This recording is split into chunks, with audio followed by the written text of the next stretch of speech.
Un ducto de Petróleos Mexicanos Pemex derramó hidrocarburos por Cadereyta Jiménez en Nuevo León, lo cual en el 2014 generó contaminación del río San Juan, ocasionando daños en los cultivos, en la fauna y en el agua alrededor. Estos daños ya no son visibles, pero se siguen detectando daños sobre el suelo y cuerpos de agua debido a las expulsiones de aguas residuales con cantidades de hidrocarburos y aceites provenientes de la refinería.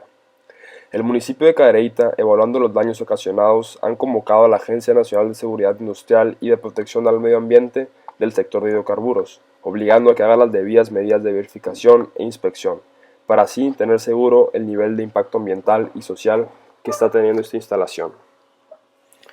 Durante el problema del ducto de Pemex, las principales sustancias que fueron derramadas fueron aguas residuales con hidrocarburos y aceites. Esta agua residual en específico contenía compuestos orgánicos de carbón e hidrógeno. Se pudiera pensar que fue petróleo crudo. El petróleo está compuesto con un estimado entre del 50% al 98% de hidrocarburos en su composición, y estos contienen una toxicidad para el ser humano que pueden llegar a causar enfermedades crónicas como cáncer o incrementos de la mutagenidad y la tetragenicidad. Analizando la estructura y configuración electrónica de los hidrocarburos, nos podemos dar cuenta que son un esqueleto de carbono a las que se le unen átomos de hidrógeno con cadenas que pueden ser lineales o ramificadas. La viscosidad es una de las características más importantes de los hidrocarburos en los aspectos de operación en producción, transporte, refinación y petroquímica. La viscosidad se puede obtener por varios métodos y se le clasifica por varios valores de medición. El efecto de la temperatura tiene un gran rol sobre la viscosidad de los crudos, en el yacimiento y en la superficie, específicamente hablando de crudos pesados o extrapesados. Al hablar del petróleo se tiene que distinguir entre el producto crudo y producto refinado. Los crudos son mezclas complejas de varios hidrocarburos de diverso peso y estructura molecular, que van desde las sustancias simples y muy volátiles hasta los compuestos asfálticos que no se pueden destilar. Los productos derivados del proceso de refinado del crudo tienen propiedades físicas y químicas que dependen de la naturaleza de los crudos y de los distintos procesos de los cuales hayan sido procesados. Los crudos tienen un punto de ebullición inicial de 30 grados a 125 y los productos refinados en su gama de ebullición, la gasolina, tienen de 30 grados a 200 grados. La estructura de Lewis es una representación básica y práctica para ver cómo se unen las moléculas y con qué enlaces. Nos podemos dar cuenta que son buenos combustibles ya que contienen enlaces covalentes capaces de guardar gran cantidad de energía y liberarla cuando sus moléculas se queman, lo cual podría ser perjudicial estando en algún cuerpo de agua. Por otro lado, la periodicidad química es un factor importante que tenemos que considerar. Esta se refiere a considerar que los elementos de un mismo grupo o misma familia en la tabla periódica tendrán propiedades bastante parecidas. Es la base para la tabla periódica. Gracias a ello nos damos cuenta de las propiedades que comparten los hidrocarburos, o en lo que difieren cada tipo de hidrocarburo, alcanos, alquenos y alcalinos. Los hidrocarburos se le conocen como compuestos orgánicos, ya que sus moléculas están compuestas por átomos de carbono que crean enlaces con otras moléculas de carbono y con moléculas de hidrógeno. La estructura de esos compuestos orgánicos son átomos de hidrógeno que se unen a una serie de átomos de carbono, los cuales pueden ser lineales, abiertas o cerradas. Estos se dividen en dos: saturados, o sea alcanos, o insaturados, alquenos y alquinos.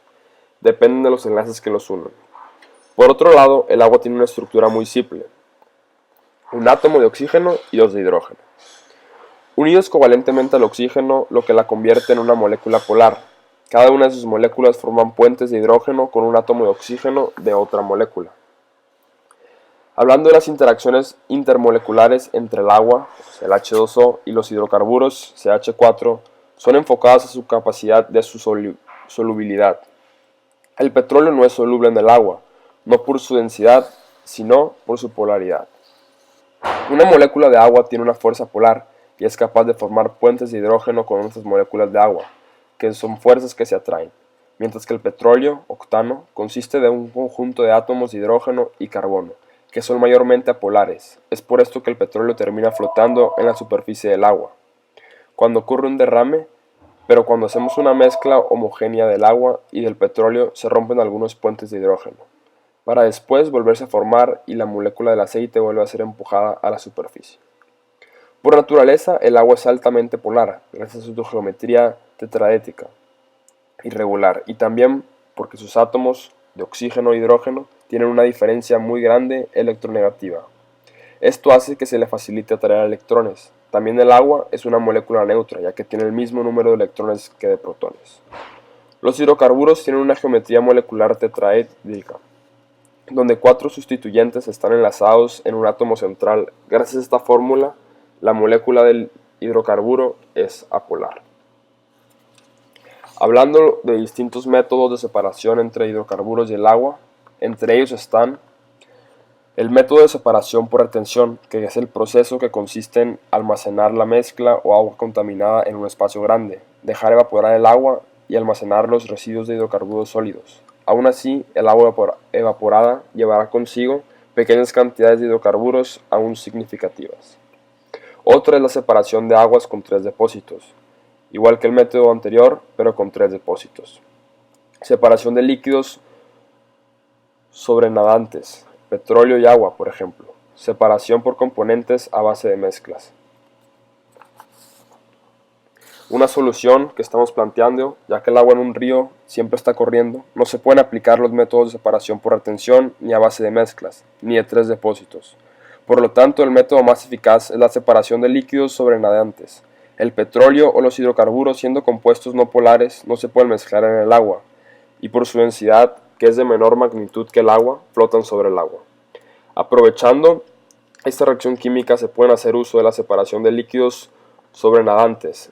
Se puede colocar un sistema unos cuantos kilómetros río abajo que retenga el agua y conforme vaya pasando, vaya separando el agua de la superficie, o sea los hidrocarburos, de la restante.